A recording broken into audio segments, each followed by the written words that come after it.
اعوذ باللہ من الشیطان الرجیم بسم اللہ الرحمن الرحیم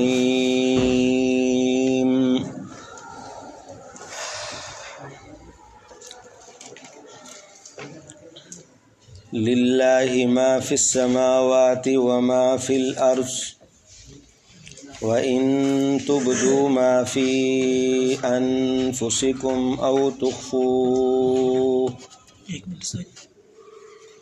أَوْ تُخْفُوهُ يُحَاسِبْكُم بِهِ اللَّهُ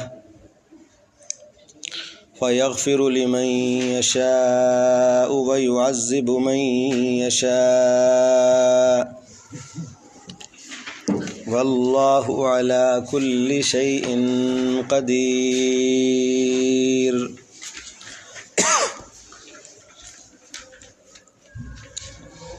سبحانک لا علم لنا الا ما علمتنا انک انت العلیم الحکیم۔ اللہم صل علی محمد وعلی آل محمد کما صلیت علی ابراہیم وعلی آل ابراہیم انک حمید مجید۔ اللہم بارک علی محمد وعلی آل محمد کما بارکت علی ابراہیم وعلی آل ابراہیم انک حمید مجید۔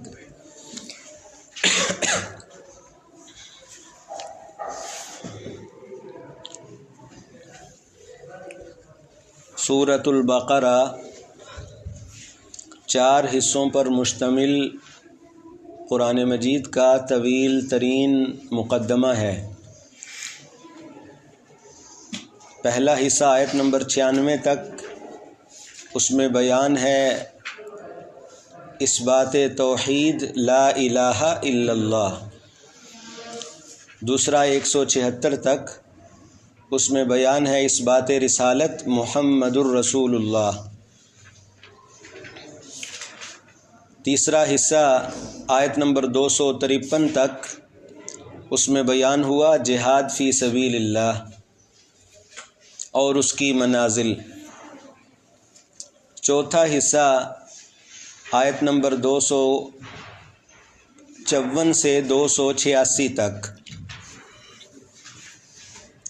اس حصے میں بیان ہے انفاق فی سبیل اللہ، اللہ کے راستے میں مال خرچ کرو تاکہ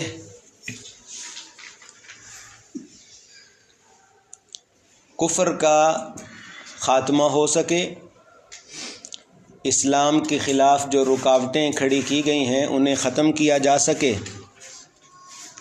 اور لا الہ الا اللہ محمد الرسول اللہ یہ کلمہ توحید دنیا میں پھیل سکے۔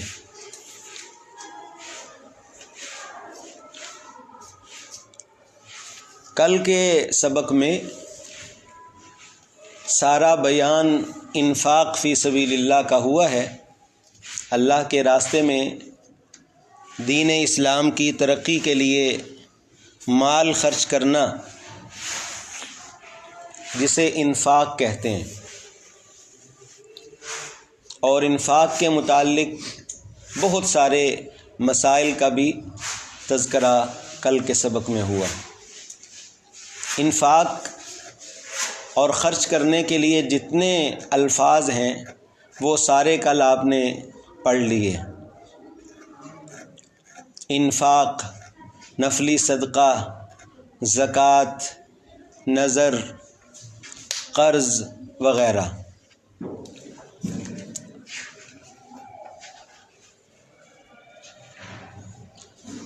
انفاق اور خرچ کے مصارف کیا ہیں، اس کے مسائل کیا ہیں، خرچ کرنے کے اللہ کے راستے میں انفاق کے فضائل کیا ہیں، اور کن کاموں سے انفاق ضائع ہو جاتا ہے، کون سے کام ایسے ہیں کہ جن کاموں کے ساتھ خرچ کرنے والے کو قیامت کے دن کچھ بھی ہاتھ نہیں لگے گا اور اس کی نیکیوں کی بظاہر وہ فصل اور وہ باغ سارا جل چکا ہوگا۔ یہ ساری مثالیں اور اس کے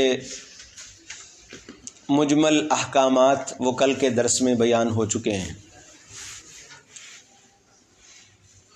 آخری جو آیت پڑھی تھی کل کے سبق کی، آخری رکوع، وہ آیت دین کہلاتا ہے۔ قرآن مجید کی یہ مفصل اور لمبی صورت ہے، مفصل آیت ہے۔ اس آیت میں قرض کے احکامات بیان کیے گئے کہ اگر کسی کو قرض دینا ہے، لین دین کرنا ہے، تو یہ بھی ایک قسم کا صدقہ ہے۔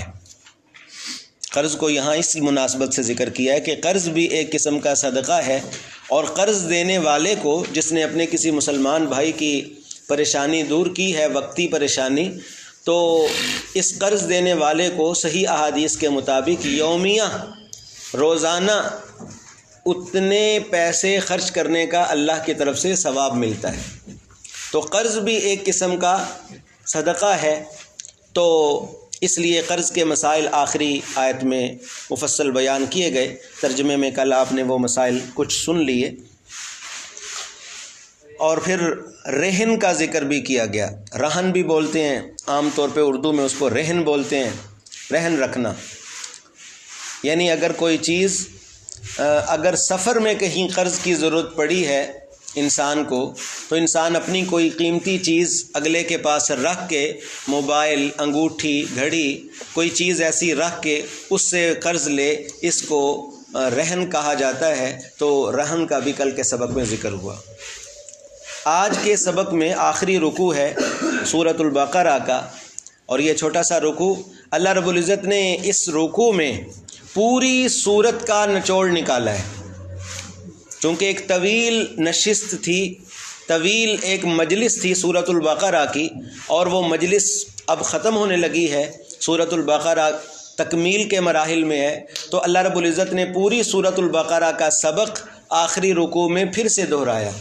وہ 4 حصے، اثبات توحید، اثبات رسالت، جہاد اور انفاق، یہ چاروں اللہ رب العزت نے اس رکوع میں دوبارہ دہرا دیے تاکہ سبق یاد ہو جائے۔ پہلی آیت میں للہ ما فی السماوات و ما فی الارض، اس میں توحید کا بیان ہے، اثبات توحید، اور توحید کے دونوں پہلو، ہر چیز پر قادر ہونا اور ہر چیز کو جاننے والا ہونا، یہ اس میں آپ کو نظر آ رہے ہیں۔ للہ ما فی السماوات و ما فی الارض، اس میں کون سا پہلو بیان ہوا ہے؟ قدرت والا یا علم والا؟ قدرت والا، کہ زمین و آسمان میں جو کچھ ہے وہ کس کا ہے؟ اللہ کا ہے۔ یہ سب کنگڈم، کائنات اللہ کی بادشاہی ہے۔ ایک قدرت کا بیان ہوا۔ نمبر 2، وَإِن تُبْدُوا مَا فِي أَنفُسِكُمْ أَوْ تُخْفُوهُ يُحَاسِبْكُم بِهِ اللَّهُ، اگر کوئی چیز ظاہر کرو گے یا چھپاؤ گے تو اللہ اس کو جانتے ہیں، اس کا حساب لیں گے۔ اس میں علم کا بیان ہوا ہے۔ سمجھ آئی ہے آپ کو؟ تو یہ اثبات توحید ہو گئی۔ اگلی آیت کیا ہے؟ یعنی پہلی آیت میں 96 آیات تک کا نچوڑ نکل آیا۔ اگلی آیت آمن الرسول، اس میں کیا نظر آ رہا ہے؟ حصہ رسالت کا تذکرہ ہو گیا گویا، اور رسالت کی تصدیق اور اثبات کر دیا گیا۔ ٹھیک ہو گیا؟ اس سے اگلی آیت دیکھیں، لا یکلف اللہ نفسا الا وسعها، اللہ کسی کو اس کی طاقت سے زیادہ تکلیف نہیں دیتے، کسی پر اس کی برداشت سے زیادہ بوجھ نہیں ڈالتے۔ تو کیا سمجھ آ رہی ہے؟ جہاد اور انفاق، کہ یہ احکامات کوئی اتنے شاق نہیں ہیں، اتنے مشکل نہیں ہیں کہ تم ان پہ عمل نہ کر سکو، بلکہ یہ انسان کے بس میں ہیں، اور اس کو انسانوں نے ہی پہلے کیا ہے، اور اللہ رب العزت نے انسانوں کی برداشت اور ان کی کیپیسٹی کو جانتے ہوئے ان کے مطابق احکامات بھیجے ہیں۔ لا یکلف اللہ نفسا الا وسعها۔ ٹھیک ہو گیا بھائی؟ جی، یہ ایک آسان سے انداز میں ہے۔ مزید بھی علماء نچوڑ نکالتے ہیں، لیکن پھر وہ اپنا اپنا ذوق ہے کہ آخری لفظوں میں بھی، آخری 4 لفظوں میں انت مولانا فانصرنا علی القوم الکافرین، اس میں بھی پوری صورت کا نچوڑ ہے کہ انت مولانا میں توحید کا بیان ہے اور رسالت ضمناً، توحید کا بیان ہے اور رسالت ضمناً، اور فانصرنا علی القوم الکافرین میں جہاد کا بیان ہے اور انفاق ضمناً یعنی اس کے پہلو میں۔ ٹھیک ہو گیا؟ بہرحال یہ اپنے اپنے ذوق کی بات ہے۔ ترجمہ: للہ ما فی السماوات وما فی الارض، اللہ ہی کے لیے ہے جو کچھ ہے آسمانوں میں اور جو کچھ ہے زمین میں، ہر چیز اللہ ہی کے لیے ہے۔ مفسرین اس کو سمجھاتے ہیں ملکن و خلقن و تصرفن، 3 لفظ۔ اللہ ہی کے لیے ہونے کا مطلب ملکن، ملکیت بھی اللہ کی ہے، خلقن، پیدا بھی اللہ نے کیا ہے، تصرفن، اور اس کے اندر تبدیلی کا، ترمیم کا، زندگی موت کا، خیر و شر کا اختیار بھی اللہ۔ تو جہاں بھی قرآن مجید میں للہ، لہو یہ لفظ آئیں گے تو یہ 3 لفظ آپ کے ذہن میں ہونے چاہیے، ملکن، خلقن، تصرفن، ملکن، خلقن، تصرفن۔ للہ ما فی السماوات وما فی الارض وَإِن تُبْدُوا مَا فِي أَنفُسِكُمْ أَوْ تُخْفُوهُ، توجہ سے سنیے گا، اور اگر ظاہر کرو تم، وَإِن تُبْدُوا، اور اگر تم ظاہر کرو، ما وہ، وَإِن تُبْدُوا، اور اگر تم ظاہر کرو، ما وہ برائی، وہ برائی، فی انفسکم جو تمہارے دلوں میں ہے۔ اس آیت کی بڑی تشریحات ہیں، میں بالکل آسان بات کروں گا جو آپ کو انشاءاللہ یاد رہ جائے۔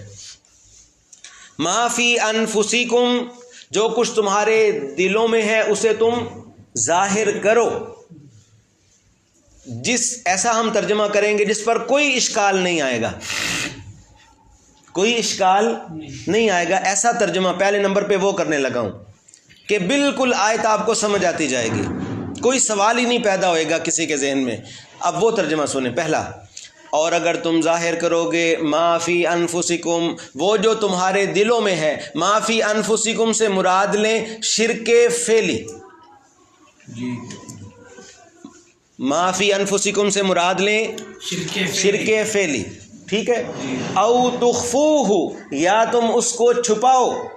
شرک 2 قسم کا ہوتا ہے نا، شروع کے دنوں میں پڑھا، درمیان میں بھی ایک دفعہ ذکر آیا کہ ایک ہوتا ہے شرک اعتقادی، ایک ہوتا ہے شرک فعلی۔ شرک فعلی وہ ہوتا ہے جو عمل میں آ جائے، جو ظاہر ہو جائے، جس کا لوگوں کو پتہ چل جائے، غیر اللہ کے نام کی نظر و نیاز دینا، اللہ کے کسی حرام کو حلال کرنا، اللہ کے کسی حلال کو حرام کرنا، وغیرہ وغیرہ۔ ٹھیک ہو گیا؟ اگر ظاہر کرو تم، ما فی انفسکم جو تمہارے اندر ہے، یعنی شرک فعلی، ٹھیک، او تخفوہ یا اس کو چھپاؤ دل میں، یعنی شرک اعتقادی، یحاسبکم بہ اللہ، اللہ تم سے اس کا حساب لے گا، اللہ تم سے اس کا حساب لے گا، پس بخش دیتا ہے اللہ جسے چاہے توبہ کی توفیق دے کر، فیغفرو، پس بخش دے گا اللہ جسے چاہے، اور عذاب دے گا اللہ جسے چاہے، اور اللہ ہر چیز پر قادر ہے۔ لیں جی، کوئی کسی قسم کا سوال نہیں، کوئی کسی قسم کا اعتراض نہیں، سیدھی سیدھی آیت کیا ہو گئی ہے؟ حل ہو گئی ہے۔ سمجھ آیا آپ کو؟ جی، مجھ سے ٹائم نہیں ہے کہ میں بار بار آپ کو دہراؤں، اچھی طرح سنتے جاؤ۔ ایک مطلب ہو گیا، ما فی انفسکم شرک فعلی، او تخفو یا چھپاؤ شرک اعتقادی، تو اللہ اس کا حساب لیں گے، اور جسے توبہ کی توفیق دے کے اللہ چاہیں معاف کر دیں گے، اور جسے چاہیں گے توبہ کی توفیق نہیں دیں گے اور وہ شرک پہ مرے گا اور اللہ اسے عذاب دیں گے، اور اللہ ہر چیز پر قادر ہے۔ بات ختم۔ لیکن بھائی مفسرین نے یہاں ایک اور بھی انداز اپنایا ہے، اور وہ بڑا وہاں پر مسئلہ بن جاتا ہے، اور حدیث مبارکہ میں ہے کہ جب یہ آیت اتری تو صحابہ کرام چیخ پڑے، جزعت الصحابہ، اکثر تفاسیر میں اس آیت کا مطلب یہ ہے اور شان نزول اس کا یہ بیان کیا جاتا ہے کہ اور ترجمہ یوں کیا جاتا ہے. اب دوسرا انداز ہے للہ ما فی السماوات و ما فی الارض، یعنی تھوڑی سی آیت میں مشکل بنے گی لیکن اس مشکل کو انشاءاللہ ہم حل کریں گے. اللہ ہی کے لیے ہے جو کچھ آسمان اور زمینوں میں، اور اگر تم ظاہر کرو گے ما فی انفسکم، جو تمہارے دلوں میں ہے، یعنی گناہ، اندر کوئی گناہ ہے اس کو ظاہر کرو گے، سمجھ آ رہا ہے؟ وَإِن تُبْدُوا، اور اگر تم ظاہر کرو گے مَا فِي أَنفُسِكُمْ، وہ جو تمہارے دلوں میں ہے، کوئی گناہ ہے، خیال ہے، اس کو تم ظاہر کر دیتے ہو، اَوْ تُخْفُوهُ، یا تم اس کو چھپاتے ہو دل میں، گناہ کا وسوسہ خیال دل میں چھپاتے ہو، يُحَاسِبْكُمْ بِهِ اللَّهُ، تو اللہ تم سے اس کا حساب لیں گے. اب کیا اب پریشانی بنی نا؟ نہیں، ذہن میں سوال آیا کہ یہ کیا بھائی گناہ، اس آیت کا تو یہ مطلب بن رہا ہے کہ اگر تم ظاہر کرو گے ما فی انفسکم گناہ، دوسرے ترجمے میں ما فی انفسکم گناہ، اگر ظاہر کرو گے تم کوئی گناہ ظاہر کرو گے، عمل سے کرو گے، او تخفوہ، یا گناہ تمہارے دل میں آئے گا، اس کو چھپاؤ گے، وسوسہ گناہ کا ہوگا، تو یحاسبکم بہ اللہ، اللہ تم سے اس کا حساب لیں گے. بس یہ صحابہ کرام نے جب یہ آیت اتری تو صحابہ یہ سمجھے، صحابہ کرام یہ سمجھے، اکثر تفاسیر میں ہے لما نزلت هذه الآیہ جزعت الصحابہ، صحابہ چیخ پڑے اور فرمانے لگے صحابہ فرمانے لگے انواخذوا بكل ما حدثت به انفسنا، کیا ہم اپنے خیالات پہ بھی پکڑے جائیں گے؟ صحابہ پریشان تھے، تو اللہ تعالیٰ نے پھر یہ اگلی آیت نازل فرمائی لا یکلف اللہ نفسا الا وسعها، کہ اللہ کسی کو اس کی طاقت سے زیادہ تکلیف نہیں دیتے. اب سنیں مسئلہ کیا ہے. آیت کا ظاہری مطلب تو دوسرا یہ بنا کہ اگر تم گناہ ظاہر کرو گے یا چھپاؤ گے تو اس پر پکڑ ہوگی تمہاری، حالانکہ وسوسے پر تو پکڑ نہیں ہوتی. نبی علیہ السلام نے فرمایا ہوا ہے کہ وسوسے پر پکڑ، اگر گناہ کا کسی کے دل میں خیال آیا ہے تو اس پر تو پکڑ نہیں، وہ تو بندہ بے اختیار ہے، بندہ بے اختیار ہے، اس پر تو مواخذہ نہیں ہے. تو اس کا آسان جواب یہ ہے، یہ جو سوال آپ کے ذہن میں پیدا ہوا کہ اس گناہ ظاہر کرنا ہے اس پر بھی پکڑ ہوگی، اور اگر چھپایا وسوسہ آیا تو اس پر بھی پکڑ ہوگی، تو یہ کیا بات ہوئی؟ دل میں تو گناہ کے خیال آتے ہیں، بندہ بے اختیار ہے. تو اس کا پہلا جواب یہ ہے یحاسبکم بہ اللہ کا مطلب ہے یعلمہ اللہ، اللہ اس کو جانتے ہیں. اگر تم کوئی گناہ ظاہر کرو گے یا اس کو چھپاؤ گے اللہ اس کو جانتے ہیں. ٹھیک ہو گیا؟ اب بھی کوئی اشکال نہیں بھئی، اللہ کو پتہ ہے، اللہ کو پتہ ہے. ایک جواب ہو گیا نا کہ یحاسبکم بہ اللہ کا مطلب یعلمہ اللہ ہے. یہ نہیں ہے کہ وسوسے پہ انسان کی پکڑ ہوگی، صرف اتنا کہا جا رہا ہے کہ دل میں جو وسوسے آتے ہیں اللہ اس کو جانتے ہیں. کوئی گناہ اعلانیہ کرو یا دل میں چھپا کے رکھو تو اللہ اس کو جانتے ہیں. یحاسبکم بہ اللہ بمعنی یعلمہ اللہ. ٹھیک ٹھیک، چلو جی، ایک جواب ہو گیا. دوسرا جواب،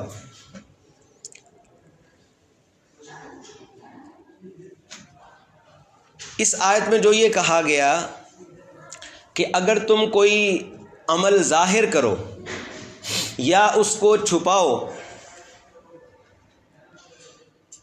تبدو ما فی انفسکم، ظاہر کرو یا اس کو چھپاؤ تو اللہ تم سے اس کا حساب لیں گے.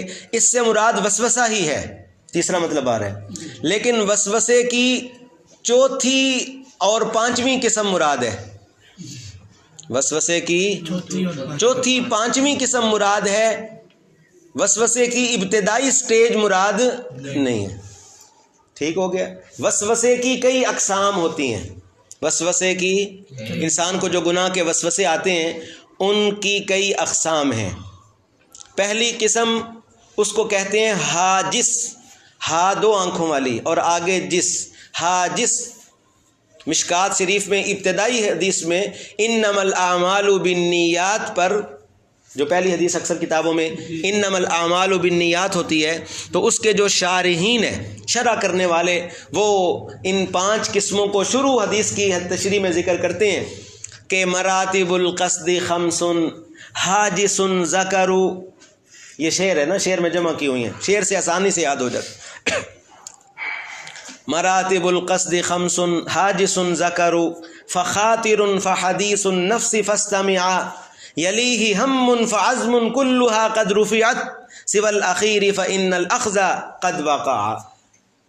اب یہ شعر ہو گیا، سنیں۔ پہلی قسم کو کہتے ہیں وسوسے کی حاجس۔ حاجس کس درجے کا وسوسہ ہوتا ہے کہ بس دل میں ایسے ایک خیال آیا گناہ کا، آیا اور گزر گیا، ایک سیکنڈ سے بھی کم لمحے کے لیے دل میں ایک خیال آیا اور نکل گیا، گناہ کا کوئی خیال آیا اور نکل گیا، آیا اور نکل گیا، یہ پہلا درجہ ہے، اس کو بولتے ہیں حاجس۔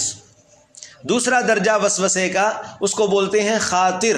خیال آیا، دل میں ٹھہر گیا، کچھ منٹ 2 منٹ رہا، منٹ، آدھا منٹ، 2 منٹ، خیال دل میں کوئی گناہ کا، کسی غیر محرم کا، کسی اور برائی کا، کسی کو نقصان پہنچانے کا خیال آیا، لمحہ 2 لمحہ رہا اور نکل گیا، لمحہ 2 لمحہ وہ خیال دل میں رہا، بس پھر وہ خیال نکل گیا، اس کو بولتے ہیں خاطر۔ توا کے ساتھ ہے، توا کے ساتھ، خاطر۔ ٹھیک ہو گیا بھائی؟ تیسرا درجہ وسوسے کا، اس کو بولتے ہیں حدیث النفس۔ حدیث النفس،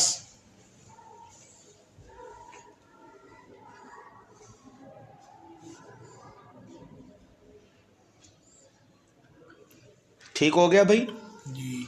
حدیث النفس یہ ہوتا ہے کہ دل میں ایک گناہ کا خیال آیا ہے، اب بندہ اس کو سوچنے لگ گیا ہے، دل میں آ کے وہ خیال بیٹھ گیا ہے، اب دل پلاننگ کرتا رہتا ہے اس کے بارے میں، دل اس کے بارے میں گناہ کا پروگرام بناتا رہتا ہے، اس کو سوچتا رہتا ہے، اس طرح کروں گا، اس طرح کروں گا، یہ کروں گا، وہ کروں گا، گناہ کا پروگرام بنا رہا ہے، اس کو کیا بولتے ہیں جی؟ حدیث النفس۔ یہ وسوسے کا تیسرا درجہ ہے، حدیث النفس۔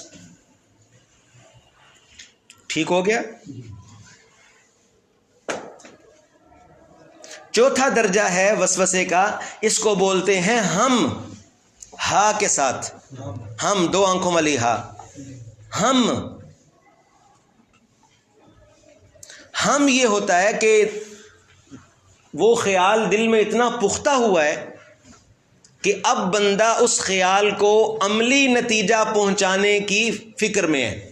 مثال کے طور پہ کسی کو مارنے کا پروگرام تھا، تو اب پہلے خیال آیا، پھر وہ خیال بیٹھ گیا، پھر وہ خیال دل میں، پہلے خیال آیا، پھر خیال آیا نکلا، پھر خیال آیا نکلا، لیکن اب تیسرے درجے پہ وہ خیال دل میں بیٹھ گیا، پکا ہونے لگا، پلاننگ کرنے لگا۔ اب چوتھے درجے میں ہم ہے، انسان اب اس کی پلاننگ میں ہے، پیسے اکٹھے کر رہا ہے، اسلحہ لے رہا ہے، گولیاں جمع کر رہا ہے، وغیرہ وغیرہ، ٹھیک ہے نا؟ یہ چوتھے درجے کا ہے، ہم اس کو بولتے ہیں۔ 5ویں درجے کا خیال ہے عزم۔ کیا بھائی؟ 5ویں درجے کے خیال کو کیا کہتے ہیں؟ عزم، پکا ارادہ کر لیا، گناہ کا پکا ارادہ کر لیا، اسلحہ لے کر کسی جگہ پہ بیٹھ گیا کسی کو مارنے کے لیے۔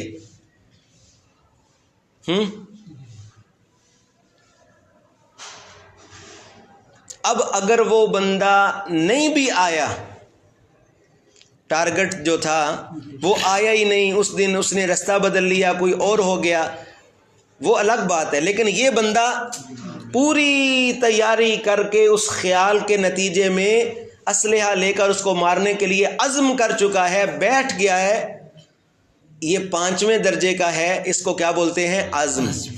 اب توجہ کیجئے، 5 نام آپ کو سمجھ آ گئے، حاجس، خاطر، حدیث النفس، ہم اور عزم۔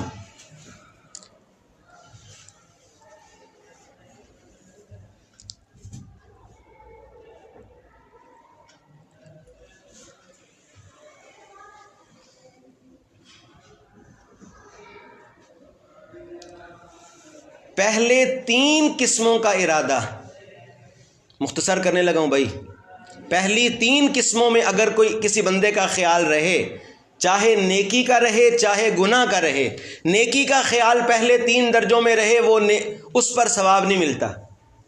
پہلے 3 درجوں کا خیال اگر نیکی کا ہو تو وہ اس پر نیکی نہیں، گناہ کا ہو تو گناہ نہیں۔ ٹھیک ہو گیا؟ اب چوتھے درجے میں آؤ۔ چوتھے درجے میں نیکی کا اگر خیال ہو، یعنی ہم والی کیفیت ہو نیکی کے بارے میں تو ثواب ملتا ہے، اور اگر گناہ کے بارے میں ہو تو گناہ چوتھے پر بھی نہیں ملتا۔ دیکھیں اللہ کی رحمت۔ بھائی اب میں کیوں دوبارہ تفصیل کروں، سمجھ آ رہی ہے نا آپ کو؟ 3 درجے میں تو نیکی میں نیکی نہیں، نیکی کے خیال میں نیکی نہیں، گناہ کے خیال میں گناہ نہیں۔ آتے رہیں وسوسے، نکلتے رہیں، جاتے رہیں، آتے رہیں۔ اعوذ باللہ من الشیطان الرجیم پڑھ لو، اعوذ بربک من ہمزات الشیاطین پڑھ لو، ختم۔ چوتھے درجے میں اگر آپ کا کوئی خیال ہے نیکی کا ہے تو انشاءاللہ نیکی ملے گی۔ آپ نے دل میں پروگرام بنایا کہ ماشاءاللہ یہ بچے ہیں سارا دن قرآن مجید پڑھتے ہیں، ان کی تو بھائی خدمت کرنی چاہیے، پھر آگے رمضان آ جائے گا، ہاں رمضان میں تو ویسے ہی رمضان ہوگا، روزے ہوں گے، تو یہ چند دن رہتے ہیں، ان کے لیے کوئی دیگ شیک کا انتظام کر دیں۔ پکا آپ نے ارادہ کر لیا تو انشاءاللہ آپ کو اجر مل گیا۔ اللہ آپ کو عمل کی بھی توفیق دے۔ توجہ ہے؟ آپ کو سمجھ آ رہی؟ مثال دی ہے۔ نیکی کا خیال ہے ہم کے درجے میں تو نیکی ہوگی، اور گناہ کے خیال میں اللہ کی رحمت ہے، اس درجے میں بھی اللہ گناہ انسان کا نہیں لکھتے ہیں۔ یعنی نیکی تو چوتھے سے شروع ہو جاتی ہے نا۔ 5ویں میں اگر نیکی کا خیال ہے، عزم کر لیا پکا نیکی کا آپ نے، نہیں کوئی سبب بن سکا تو نیکی پھر بھی پوری ہو گئی ہے آپ کی۔ لیکن اگر گناہ کا ہے، ایک بندہ سارا پروگرام بنا کے اسلحہ لے کے اب بیٹھا ہوا ہے میں نے کسی مسلمان کو مارنا ہے، وہ اگر نہیں بھی آیا تب بھی اس کو گناہ لکھا جائے گا۔ یہاں اگر وسوسہ مراد ہے تو 5ویں درجے کا وسوسہ مراد ہے۔ اگر ظاہر کرو گے تم کوئی برائی، او تخفو، یا اس کو چھپاؤ گے، وسوسہ، لیکن وسوسہ کون سے سٹیپ کا؟ شاباش، 5ویں درجے کا، تو اللہ اس کا حساب تم سے لیں گے۔ اب سمجھ آئیے کہ نہیں؟ ویسے عام وسوسوں پہ، گناہ کے وسوسوں پہ گناہ نہیں۔ معاف کرتے ہیں اللہ جسے چاہتے ہیں، عذاب دیتے ہیں جسے چاہتے ہیں، اور اللہ ہر چیز پر قادر ہے۔ آمن الرسول، رسالت کا بیان ہے۔ یہ 2 آیات مبارکہ، آخری 2 آیات مبارکہ، یہ نبی پاک صلی اللہ علیہ وآلہ وسلم کو معراج میں تحفہ دی گئی۔ ان کی بڑی فضیلت ہے، اور رات سونے سے پہلے ان کو پڑھنے کی بہت فضیلت ہے۔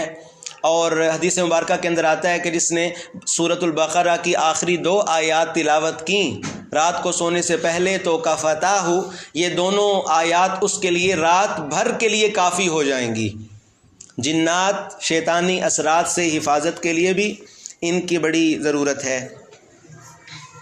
جادو سے بچنے کے لیے بھی، اور اسی طرح ان 2 آیات کو یاد کرنا چاہیے۔ ان کے حفظ کی رسول اللہ صلی اللہ علیہ وسلم نے ترغیب دی ہے، ہر مسلمان کو یاد ہونی چاہیے، کوئی مشکل نہیں ہے اتنا، ہر مسلمان کو یاد ہونی چاہیے۔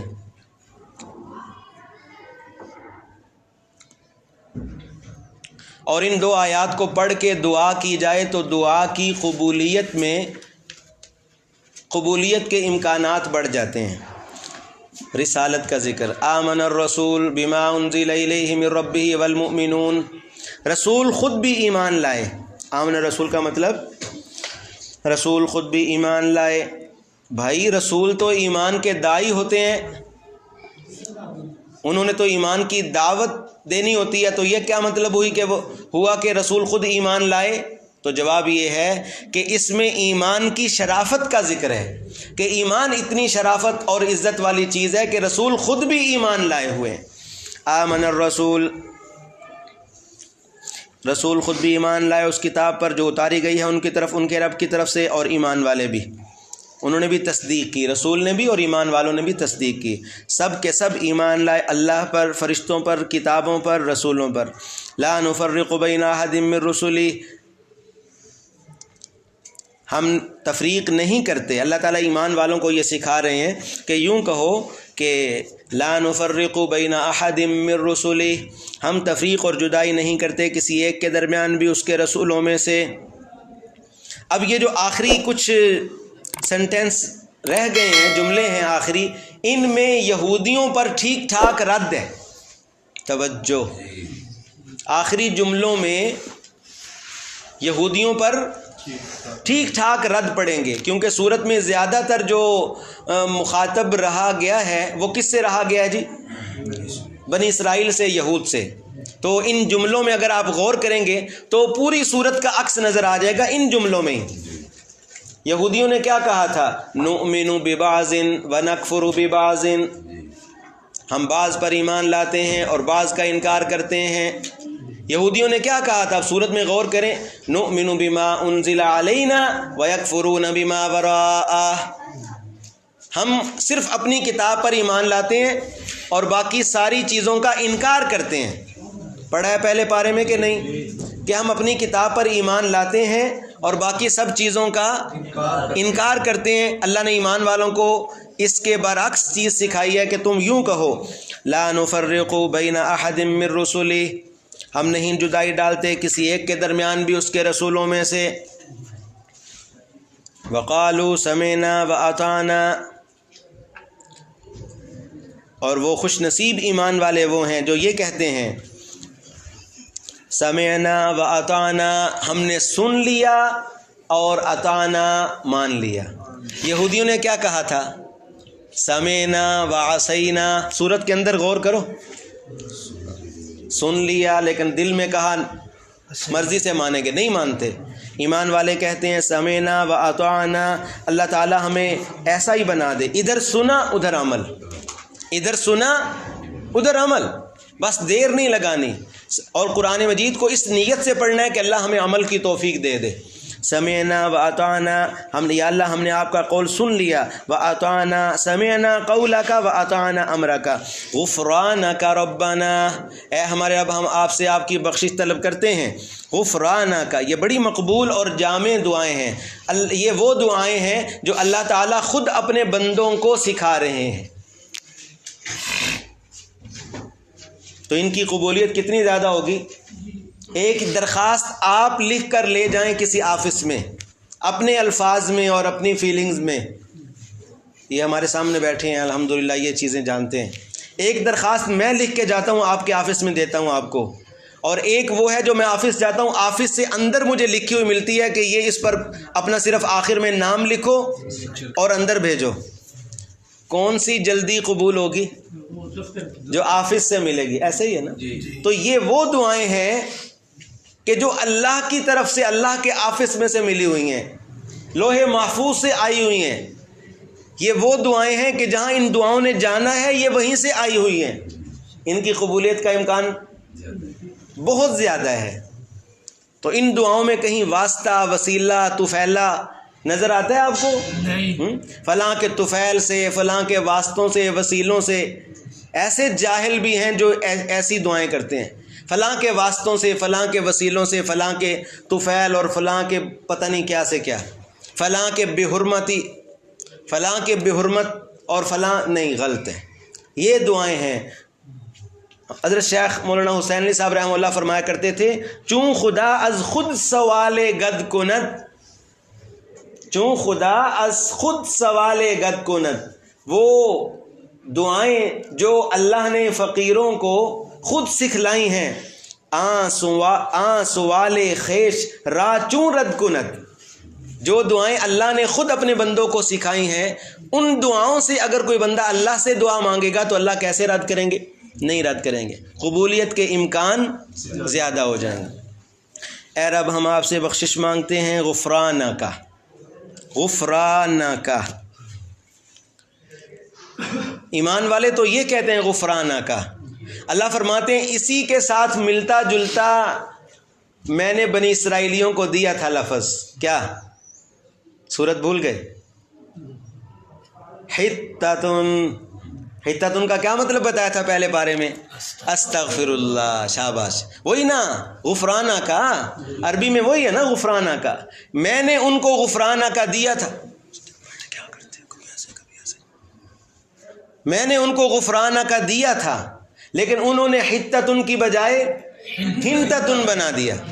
لیکن ایمان والے وہ ہیں جو کہتے ہیں غفرانہ کا ربنا، اے ہمارے رب ہم آپ سے بخشش طلب کرتے ہیں، وَإِلَيْكَ الْمَصِيرُ، اور آپ ہی کی طرف لوٹنا ہے. اگلی آیت لا یکلف اللہ نفسا الا وسعہا، جہاد اور انفاق کا بیان ہے کہ اللہ کسی کو اس کی برداشت سے زیادہ تکلیف نہیں دیتے. جب بھی آپ کو زندگی مشکل لگنے لگے، آپ کو یہ لگنے لگے کہ میرے اوپر ذمہ داریاں زیادہ ہیں، میرے اوپر برڈن زیادہ ہے اور میرے اوپر مشقت زیادہ ہے، تو بس یہ آیت پڑھیں اور اس سے صبر حاصل کریں. لا یکلف اللہ نفسا الا وسعہا، اللہ کسی کو اس کی طاقت اور برداشت سے زیادہ تکلیف نہیں دیتے. اللہ جانتے ہیں کہ آپ اس خدمت کو، آپ اس کام کو اچھے طریقے سے کر سکتے ہیں، اسی لیے اللہ تعالیٰ نے آپ کو اس کام کے لیے چنا ہے. اور یہ امت محمدیہ، اور اس امت محمدیہ میں سے قرآن پڑھنے والے، پڑھانے والے لوگ، یہ اللہ کے سلیکٹڈ لوگ ہیں. کیا ہیں؟ اللہ تعالیٰ نے آپ کو چنا ہے. اور اگر مشقت آئے تو ذرا انبیاء کرام کی زندگیوں میں غور کریں، انہوں نے کیسی کیسی تکلیفیں اٹھائیں. لا یکلف اللہ نفسا الا وسعہا، نہیں تکلیف دیتی اللہ کسی کو بھی، اس کسی جان کو مگر اس کی طاقت کے مطابق. لہا ما کسبت وعلیہا ما اکتسبت، اس انسان کے لیے ہے جو کچھ وہ کرے، کسبت کرے نیک اعمال، وعلیہا ما اکتسبت، اور اس انسان پر وہ وبال ہے جو وہ کمائے. کسبت اور اکتسبت میں فرق ہے کہ نہیں؟ کسبت ذرا آسانی سے پڑھا گیا، اکتسبت تھوڑا سا ذرا اس میں مشکل لگا ہے.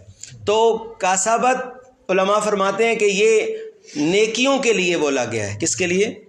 کسبت نیکیوں کے لیے، نیکیوں کا کرنا آسان ہے، جبکہ اکتسبت گناہ کے لیے ہے. لام فائدے کے لیے ہوتا ہے اور علا وبال کے لیے ہوتا ہے، بوجھ کے لیے ہوتا ہے. لہا اس انسان کے فائدے کے لیے ہے جو کچھ بھی وہ کرے، یعنی نیک اعمال، برخلاف اس کے کہ گناہ جو ہوتا ہے وہ مشکل ہوتا ہے، انسان اس کو مشکل سے اپنے لیے ارن کرتا ہے. وعلیہا ما اکتسبت. ربنا، آخر میں دعائیں ہیں جی. ربنا، دیکھو مجلس ختم ہونے لگی ہے تو اللہ تعالیٰ نے دعائیں سکھا دی ہیں. اے ہمارے رب لا تؤاخذنا ان نسینا او اخطانا، اے ہمارے رب ہمارا مواخذہ نہ کیجئے اگر ہم بھول جائیں، او اخطانا، یا ہم کوئی غلطی کریں، خطا کریں، ہمارا مواخذہ نہ کیجئے اگر ہم بھول جائیں. بھائی حدیث میں نبی علیہ السلام نے فرمایا ہے بھول تو میری امت کو معاف ہے، میری امت سے بھول. آپ نے روزے میں کوئی چیز بھول کر کھا لی، پی لی، ابتدائی روزوں میں ایسے کچھ ہو جاتا ہے تو وہ معاف ہے. تو یہاں بھول پر تو پکڑ ہے ہی نہیں، تو کیوں کہا اے ہمارے رب ہمارا مواخذہ نہ کریں اگر ہم بھول جائیں؟ تو یہاں بھولنے کا مطلب، نسینا کا مطلب امام طحاوی رحمہ اللہ نے فرمایا ترکنا. نسینا کا کیا مطلب ہے؟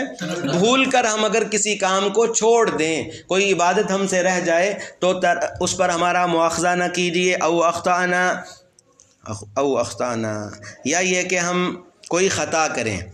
نسینا کوئی نیک کام کرنا، کوئی واجب بھول جائیں. او اخطانا، یا خطا کریں یعنی کوئی گناہ کر بیٹھیں. نسینا ترکنا الاوامر، اور اخطانا باتیان النواہی. ربنا ولا تحمل علینا اسرا، اے ہمارے رب ہمارے اوپر بھاری بوجھ نہ ڈالیے. ربنا، اے ہمارے رب، لا تحمل علینا، نہ ڈالیں ہمارے اوپر، اسرن بوجھ، بھاری احکام. اسرن کا کیا مطلب ہے بھائی؟ بھاری احکامات. بنی اسرائیل نے وعدے توڑے تھے، انہوں نے اپنے احکامات توڑے تھے. یا اللہ ہمارے اوپر بھاری احکامات نہ ڈالیے، یا اللہ ہمارے اوپر بھاری احکامات نہ ڈالیے جیسا کہ ڈالے آپ نے ان لوگوں پر جو ہم سے پہلے تھے. کما حملتہ علی الذین من قبلنا. ربنا، اے ہمارے رب، ولا تحملنا، نہ بوجھ ڈالیں ہمارے اوپر، ما ایسے مصائب کا، ایسی آزمائشوں کا، ما کا مطلب ایسی آزمائشیں اور ایسے مصائب کا بوجھ نہ ڈالیے جس کو اٹھانے کی ہمارے اندر طاقت نہیں، لا طاقت لنا بہ واعف عنا۔ اللہ اکبر، کتنی عظیم دعائیں ہیں آخر میں، اور یہ ہمیں صرف اس کا ترجمہ نہیں یاد کرنا ہے جی کہ بس ترجمہ آ گیا اور فعل فاعل مفعول کا پتہ چل گیا اور جار و مجرور متعلق کا پتہ چل گیا اور بس چھٹی، ہم بڑے عالم بن گئے ہیں، نہیں۔ واعف عنا، اے ہمارے، بلکہ دل سے یہ دعائیں مانگنی ہیں، دل کے یہ جذبات ہوں۔ واعف عنا، اے ہمارے رب ہم سے درگزر فرما، ہم تیرے بندے ہیں، ہم تیرے بندے ہیں۔ جب بندہ جب یہ دعائیں مانگے تو ان دعاؤں کے اثرات اپنے دل پہ محسوس کرے، اللہ سے مخاطب ہو اور اس خیال سے مخاطب ہو کہ میرے اللہ میری دعاؤں کو سن رہے ہیں، قبول کر رہے ہیں۔ اور اللہ تعالیٰ خود فرماتے ہیں کہ جب میرا بندہ مجھ سے دعائیں مانگتا ہے تو میں خود اس کی دعا سنتا ہوں اور قبول کرتا ہوں۔ واعف عنا، اے اللہ ہمیں معاف فرما دیجئے، واغفر لنا، واغفر لنا، اور ہمیں بخش دیجئے ہماری، واغفر لنا، غفر، غافر، یغفر، مغفر چھپانے کو کہتے ہیں اصل میں یہ اس کا جو مطلب ہے غافر یغفر کا، وہ کیا ہوتا ہے؟ چھپانا۔ یا اللہ ہماری برائیاں چھپا دیں، گناہ چھپا دیں۔ وارحمنا، اور ہم پر رحم فرمائیے۔ انت مولانا، آپ ہی ہمارے مددگار ہیں۔ فانصرنا علی القوم الکافرین، فانصرنا علی القوم الکافرین، پس ہماری مدد فرمائیے، علی القوم الکافرین، کافر قوم کے خلاف۔ آخر میں جہاد کا ذکر ہے اور انفاق ضمناً۔ انت مولانا میں توحید مرکزی مضمون پہلے حصے کا، اور رسالت اس کے پہلو میں ضمناً، اور فانصرنا علی القوم الکافرین میں جہاد اور انفاق فی سبیل اللہ ضمناً۔ الحمدللہ، مختصر ترجمہ اور مختصر ترین تشریح سورۃ البقرہ کی اللہ کے فضل و رحمت سے مکمل ہوئی۔ اللہ پاک ہمیں قرآن مجید پر عمل کرنے والا بنا دے، آمین۔ ہاں جی، قرآن مجید کے مثال پہلے پارے میں یہ بات گزر چکی ہے۔ اللہ تعالیٰ نے قرآن مجید کی مثال کس کے ساتھ دی تھی؟ او کصیب من السماء، بارش کے ساتھ۔ کس کے ساتھ دی تھی؟ آپ کو پتہ ہے بارش کے ساتھ، وہاں میں نے تفصیل بتائی ہے تھوڑی کہ بارش کی وجہ کیا ہے۔ بارش جب برستی ہے تو تھوڑی دیر کے بعد زمین سے خوشبو اٹھتی ہے کہ نہیں؟ مٹی کی ایک خوشبو بھینی بھینی اٹھتی ہے، ایسے ہی ہے نا؟ تو قرآن مجید جب اس کی بارش ہو اور قرآن مجید ہم سنیں اور پڑھیں تو اس کی بارش، قرآن کی بارش دل پر برستی ہے۔ تو جس طرح زمین سے بھینی بھینی خوشبو اٹھتی ہے، قرآن کی بارش سے جو انسان کے دل پہ برستی ہے، انسان کے دل کے اندر جو ٹیلنٹ ہوتا ہے، دل کے اندر جو اللہ کی محبت ہوتی ہے، وہ نکل کر باہر آتی ہے اور آنی چاہیے۔ اور قرآن کا اثر اور رنگ جو ہے، صبغۃ اللہ والا رنگ، وہ ہمارے اوپر چڑھنا چاہیے۔ اللہ سے دعا ہے اللہ پاک ہمیں ایسا قرآن مجید پڑھنے کی توفیق عطا فرمائے جو ہماری عملی زندگیوں کو بدل دے، جو ہماری زندگیوں میں تبدیلی لانے کا باعث بنے۔ صدق اللہ العظیم۔ سورۃ البقرہ مکمل ہوئی۔ ایک فولڈر میں نے بنانا ہے، 2 منٹ کے لیے چھٹی ہے صرف، یہ چلتا رہے گا آن لائن، میں صرف اس کو کر لوں۔ اچھا،